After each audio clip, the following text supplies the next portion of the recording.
Hello guys, आज के इस वीडियो के अंदर हम बात करेंगे कि आप अपने कंप्यूटर के अंदर ड्राइवर को कैसे डाउनलोड कर सकते हो और डाउनलोड करने के बाद आप कैसे स्टेप बाय स्टेप उन सारे ड्राइवर को इंस्टॉल कर सकते हो। मैं आज आपको बताऊंगा इस वीडियो के अंदर बहुत ही आसान सा तरीका, WiFi driver, Bluetooth driver, audio driver, LAN card का जो ड्राइवर है, उन सारों की आपके सामने कंप्यूटर के अंदर प्रॉब्लम्स आती होंगी। इन सारी प्रॉब्लम्स का एक सोल्यूशन है ड्राइवर इंस्टॉल करना। बहुत ही आसानी से अपने कंप्यूटर के अंदर आप जैसे ड्राइवर को इंस्टॉल करोगे, इंस्टॉल करने के बाद आपकी सारी प्रॉब्लम दूर हो जाएगी। जैसे अगर आपने ऑडियो की अगर प्रॉब्लम आ रही है तो उसके अंदर आवाज नहीं आ रही, ब्लूटूथ कनेक्ट नहीं हो रहा, वाईफाई से आप अपने कंप्यूटर के अंदर इंटरनेट नहीं चला सकते, इन सारी जैसी प्रॉब्लम का एक ही सोल्यूशन है ड्राइवर। ड्राइवर को इंस्टॉल करने के लिए मेरे इस वीडियो में आपको शुरू से लेकर अंत तक बने रहना होगा, तभी आपको पता चलेगा कि आप अपने कंप्यूटर के अंदर कैसे ड्राइवर को इंस्टॉल कर सकते हैं।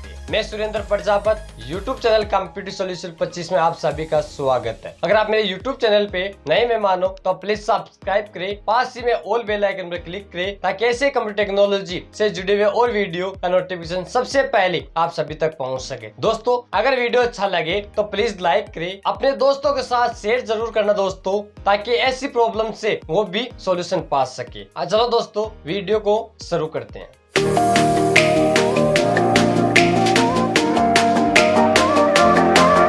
दोस्तों, जैसा कि मैंने इंट्रो पार्ट के अंदर बताया कि आप अपने कंप्यूटर के अंदर वाईफाई, ब्लूटूथ, ग्राफिक्स कार्ड या फिर अदर जैसे प्रिंटर को आपने अटैच कर रखा है, तो आप इस सब के अंदर ड्राइवर को कैसे इंस्टॉल कर सकते हो। अगर आप इन सब के ड्राइवर को इंस्टॉल करने की सोच रहे हो तो एक सरल सा तरीका बताऊंगा जिसे आप बहुत ही आसानी से ड्राइवर को इंस्टॉल कर सकते। मैं आपका ज्यादा समय नहीं लेते हुए सबसे पहले अपने कंप्यूटर के अंदर आपको गूगल क्रोम को ओपन करना है। डेस्कटॉप पर आपको दिखाई दे रहा है गूगल क्रोम। मैं इस पर डबल क्लिक करता हूँ।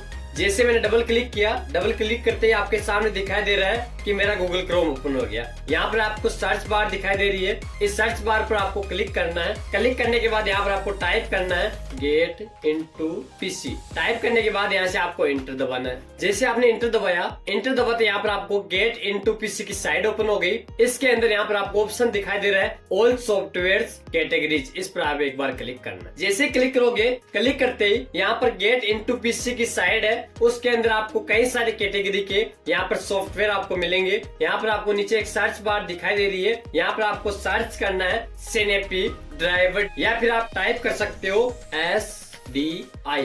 टाइप करने के बाद यहाँ से आपको गो का ऑप्शन दिखाई दे रहा है, एक बार इस गो के ऑप्शन पर आपको क्लिक करना है। जैसे क्लिक करोगे, क्लिक करते यहाँ पर आपको दो ऑप्शन दिखाई दे रहे हैं सिनेपी ड्राइवर इंस्टॉलर फ्री डाउनलोड के। यहाँ पर आपको नीचे ऑप्शन दिखाई दे रहा है सिनेपी ड्राइवर इंस्टॉलर फ्री डाउनलोड, इस पर आपको एक बार क्लिक करना है। जैसे आप क्लिक करोगे, क्लिक करते ही सिनेपी ड्राइवर इंस्टॉलर की जो साइड है, इसके अंदर आपको ऐसे डायग्राम दिखाई दे होंगे। ड्राइवर को अपने कंप्यूटर के अंदर इंस्टॉल करोगे तो यहाँ पर जैसे आपको स्टेप बाय स्टेप दिखाई दे रहा है, वो सारे स्टेप आपको एक एक करके इंस्टॉल करने होंगे। जैसे आप नीचे की ओर ट्रैक करोगे, ट्रैक करने के बाद यहाँ पर आपको दो ऑप्शन दिखाई दे रहे हैं। इन दो ऑप्शन के अंदर पहला है how to install this software. अगर आप अपने कंप्यूटर के अंदर इस सॉफ्टवेयर को आप डाउनलोड नहीं करना चाहते, अगर आप चाहते हो बिना डाउनलोड के इन सारे ड्राइवर को इंस्टॉल करना, तो यहाँ से आपको how to install this software आपको एक बार क्लिक करना है। और अगर चाहते हो कि आप इन सारे सॉफ्टवेयर के जो ड्राइवर हैं, इनको आप कंप्यूटर के अंदर डाउनलोड करना चाहते हो और डाउनलोड करने के बाद आप स्टेप बाय स्टेप इन सारे ड्राइवर को इंस्टॉल करना चाहते हो, तो यहाँ से आपको डाउनलोड नाउ पर क्लिक करना है। नीचे आपको शो हो रहा है पासवर्ड। अगर आप जिस ड्राइवर को डाउनलोड करने के बाद स्टेप बाय स्टेप आप अपने कंप्यूटर के अंदर इंस्टॉल करोगे, उस समय आपसे पासवर्ड के लिए बोलेगा। यहाँ पर आपको पासवर्ड शो हो रहा है, यहाँ से आपको इस पासवर्ड को ध्यान रखना है। तो मैं यहाँ से डाउनलोड फुल सेटअप पर एक बार क्लिक करता हूँ। जैसे मैंने क्लिक किया, क्लिक करते ही जो मेरा ड्राइवर है वो डाउनलोड के लिए स्टार्ट हो गया।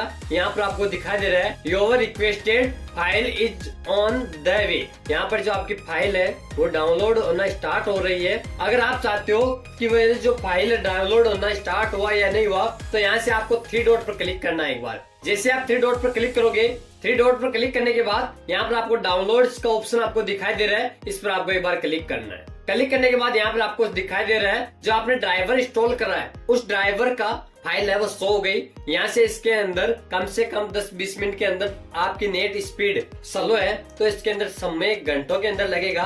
अगर आपकी स्पीड नेट की MB पर सेकेंड के अंदर है तो यहाँ से आपके सेकेंड के अंदर ये सारी फाइल डाउनलोड हो जाएगी। दोस्तों मेरे कंप्यूटर के अंदर मैंने पहले से इस फाइल को डाउनलोड कर रखा है तो मैं यहाँ से इसे क्लोज कर देता हूँ। क्लोज करने के बाद मेरे कंप्यूटर के अंदर यहाँ पर आपको दिखाई दे रहा है डेस्कटॉप पर दिस पीसी। मैं इसे एक बार ओपन करता हूँ। जैसे मैंने ओपन किया, ओपन करने के बाद यहाँ पर एक ऑप्शन दिखाई दे रहा है डाउनलोड्स, इस पर आपको एक बार क्लिक करना है। क्लिक करने के बाद यहाँ पर एक फाइल शो हो रही है getintopc.com, इस पर आप एक बार राइट क्लिक करना है। राइट क्लिक करने के बाद यहाँ से इसे extend to get into PC में एक बार क्लिक करना है। क्लिक करने के बाद यहाँ पर आपको पासवर्ड के लिए बोल रहा है, जो आपने पासवर्ड देखे थे वो यहाँ से आपको टाइप करना है। ओके दबाने के बाद जो आपकी जो फाइल है वो एक्सटेंस हो रही है। जैसे एक्सटेंस हो जाएगी कंप्लीट होने के बाद आप इस फाइल को ड्राइवर के रूप में इंस्टॉल कर सकते हो। इसके अंदर यहाँ पर 2-4 मिनट का समय लगेगा। जैसे ये फाइल 100% कंप्लीट हो जाएगी,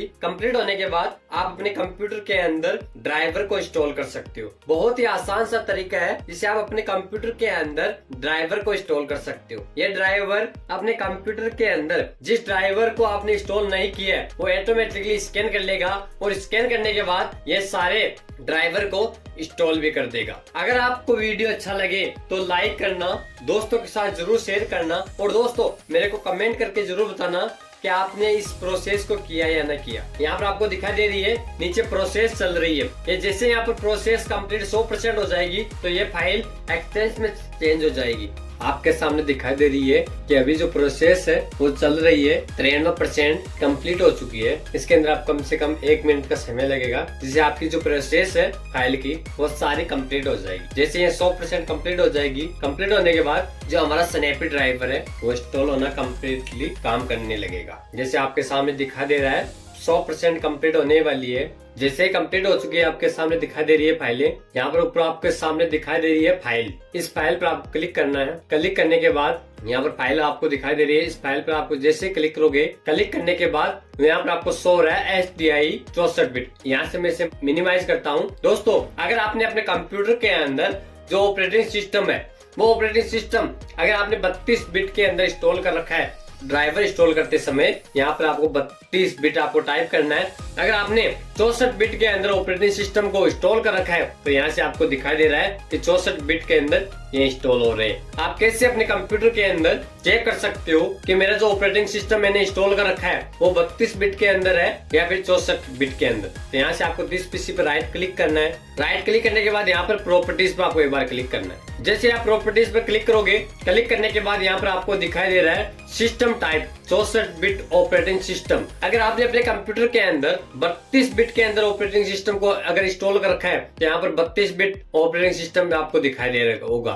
मैंने मेरे कंप्यूटर के अंदर 64 बिट ऑपरेटिंग सिस्टम को इंस्टॉल कर रखा है, यहाँ पर आपको शो हो रहा है 64 बिट ऑपरेटिंग सिस्टम। यहाँ से मैं इसे क्लोज कर रहा हूँ। क्लोज करने के बाद यहाँ पर आपको दिखाई दे रहा है 64 बिट, इस पर आप क्लिक करना है। क्लिक करने के बाद दोस्तों आपके सामने आप दिखाई दे रहा होगा यहाँ पर ऐसा आपको एक डायग्राम ओपन हो रहा है। इसके अंदर यहाँ पर सारे आपको यहाँ से सेलेक्ट करना है। यहाँ पर आपको दिखाई दे रहे होंगे वायरलेस ब्लूटूथ का जो ड्राइवर है वो यहाँ से सिलेक्ट करना है। यहाँ पर आपको जो जो ड्राइवर यहाँ से आपको सिलेक्ट करना है वो यहाँ से आप सिलेक्ट कर सकते हो। जैसे यहाँ पर ऑडियो का साउंड है, डेल टच का है, यहाँ से आपको सिलेक्ट करना है। तो सिलेक्ट करने के लिए यहाँ से आप सारे को सिलेक्ट करना हो तो यहाँ से ऑल सिलेक्ट करना है। सिलेक्ट करने के बाद यहाँ से आपको इंस्टॉल नाउ पर क्लिक करना है। यहाँ पर आपको दिखाई दे रहा होगा दोस्तों कि जो मेरा कंप्यूटर के अंदर ड्राइवर है वो एक एक करके इंस्टॉल हो रहे हैं। आप भी अपने कंप्यूटर के अंदर इसी तरह से अपने कंप्यूटर के अंदर भी आप इन ड्राइवर को इंस्टॉल कर सकते हो। आपके कंप्यूटर के अंदर जिन ड्राइवर को जरूरत है वो सारे ड्राइवर यहाँ से आप ऑटोमेटिकली वो यहाँ से सेलेक्ट कर लेते हैं और सेलेक्ट करने के बाद वो ऑटोमेटिकली इंस्टॉल कर देते हैं। जिससे आपके सामने दिखाई दे रहा है कि यहाँ पर जो मेरा डेल है वायरलेस ब्लूटूथ, इसका जो ड्राइवर है वो सक्सेसफुली इंस्टॉल हो गया है। ये एक एक करके यहाँ से सारे ड्राइवर इंस्टॉल कर रहा है। जैसे इंस्टॉल हो जाता है तो यहाँ पर आपको दिखाई दे रहा होगा सक्सेसफुली ड्राइवर, यहाँ पर आपको सारे शो हो रहे हैं। जैसे इंस्टॉल हो रहे हैं, इंस्टॉल होने के बाद सक्सेसफुली आपके सामने दिखाई दे रहा है। ये देखो दोस्तों यहाँ भी इंस्टॉल हो रहा है। इंस्टॉल होने के बाद जैसे ही कंप्लीट हो जाएगा तो यहाँ पर आपको शो हो जाएगा कि ये कंप्लीटली सक्सेसफुली हो गया है। जो अभी ड्राइवर इंस्टॉल होने बाकी है उनके अंदर आता है अपडेटेड ड्राइवर अवेलेबल। यहाँ से वो अपडेट भी हो जाते हैं और इंस्टॉल भी हो जाते हैं। मेरे कंप्यूटर के अंदर जितने भी मैंने इंस्टॉल के लिए लगाए थे वो सारे ड्राइवर इंस्टॉल हो चुके हैं। यहाँ पर आपको दिखाई दे रहा है installation completed, system restart, request on the hold on driver. यहाँ से अब अपने कंप्यूटर को एक बार रिस्टार्ट करना। रिस्टार्ट करने के बाद दोस्तों जैसे मैंने अपने कंप्यूटर को ओपन किया, ओपन करने के बाद आपके सामने दिखाई दे रहा होगा कि कंप्यूटर के अंदर अब हम चेक करेंगे कि अपने कंप्यूटर के अंदर जो ड्राइवर आपने इंस्टॉल किए थे वो प्रॉपर्ली इंस्टॉल हुए या ना हुए। तो यहाँ से आपको दिस पीसी के ऊपर राइट क्लिक करना है और यहाँ से आपको मैनेज पर क्लिक करना है। जैसे आप मैनेज पर क्लिक करोगे, क्लिक करने के बाद डिवाइस मैनेजर पर आपको क्लिक करना है। क्लिक करने के बाद यहाँ पर आपको दिखाई दे रहे होंगे कि आपको इन सारे के अंदर सॉफ्टवेयर का जो ड्राइवर है वो यहाँ पर आपको इंस्टॉल हो गए होंगे। ये देखो दोस्तों, इन सारों के अंदर ड्राइवर इंस्टॉल कर दिए है मैंने। और आप चाहते हो कि अपने कंप्यूटर के अंदर भी मैं ऑटोमेटिकली अपने कंप्यूटर के अंदर जो ड्राइवर इंस्टॉल करने हैं वो सारे ड्राइवर मैं इंस्टॉल कर सकूं, तो इसके लिए मैंने इस वीडियो को शुरू से लेकर एंड तक बने रहिए। मैंने जैसे जैसे आपको स्टेप बाय स्टेप आपको फॉलो करना है, जैसे मैंने स्टेप बाय स्टेप आपको बताया उन सारे स्टेप को आप फॉलो करोगे तभी आपको पता चलेगा कि आप अपने कंप्यूटर के अंदर ड्राइवर को कैसे इंस्टॉल कर सकते हो। मैं ऐसे इसे क्लोज कर रहा हूँ। क्लोज करने के बाद मैं अपने कंप्यूटर के अंदर जो वाईफाई का ड्राइवर था वो ड्राइवर मैंने इंस्टॉल किया है। तो यहाँ से मैं इंस्टॉल करने के बाद उसे कनेक्ट करके दिखा रहा हूँ। तो इस पर क्लिक करना है। क्लिक करने के बाद वाईफाई के ऊपर आपको एक बार क्लिक करना है। जैसे क्लिक करोगे, क्लिक करने के बाद अपने कंप्यूटर के अंदर अपने मोबाइल से या फिर आप जिसे भी वाईफाई कनेक्ट कराना चाहते हो उसका आपको हॉटस्पॉट ऑन करना है। ऑन करने के बाद यहाँ पर आपको दिखाई दे रहा है, यहाँ से मैं जैसे इसे कनेक्ट करूंगा वो ऑटोमेटिकली यहाँ पर आपको दिखाई दे रहा है, यहाँ पर कनेक्ट हो गया। ऐसे आप अपने कंप्यूटर के अंदर भी बहुत ही आसानी से वाईफाई का जो ड्राइवर है वो इंस्टॉल कर सकते हो। और इंस्टॉल करने के बाद अपने कंप्यूटर के अंदर आप वाईफाई से अपने कंप्यूटर के अंदर इंटरनेट का यूज कर सकते हो। ऐसे आप ब्लूटूथ को भी अपने कंप्यूटर के अंदर कनेक्ट कर सकते हो। ग्राफिक कार्ड को भी आप अपडेट कर सकते हो। ऑडियो का जो साउंड है उसका जो आप ड्राइवर है वो भी आप इंस्टॉल कर सकते हो। ऐसे सारे ड्राइवर को आप एक ही साथ के अंदर इंस्टॉल कर सकते हो। चलो दोस्तों, आपका ज्यादा समय नहीं लेते हुए वीडियो को यहीं पर एंड करते हैं।